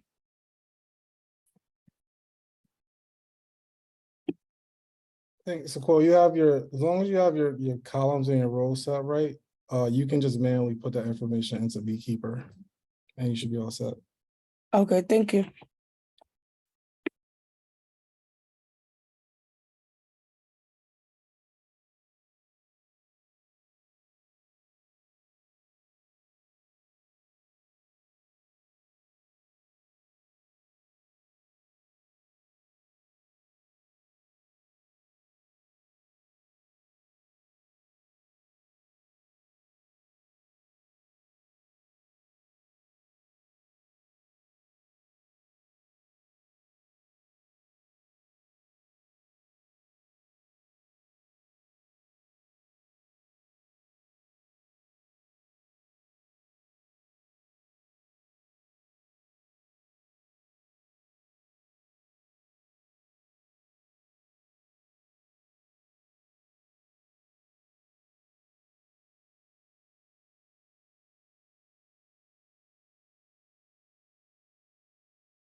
Also, there's a reminder in the C5 channel that class tomorrow is at Hack Upstate. Also, feel free to leave class if you don't have any questions. If you do have any questions, just feel free to hop off mute or send myself a direct message. But if not, I'll see you guys tomorrow at Hack Upstate.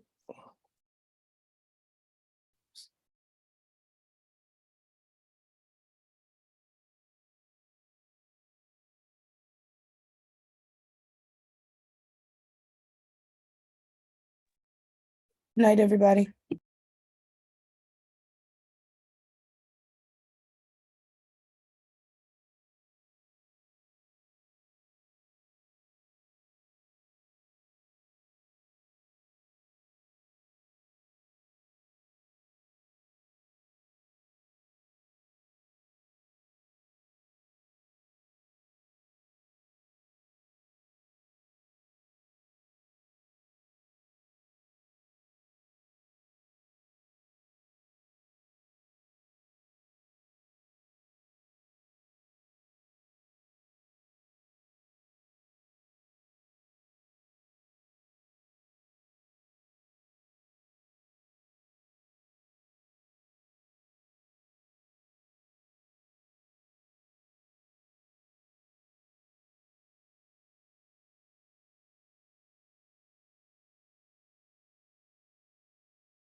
Rain, Emberlyn, Allie, you guys got any questions?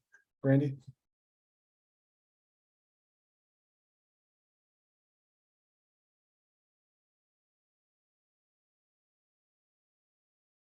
Right. All right, thank you. All right, looks like that's it. We'll see you guys tomorrow then. Good night. Good night.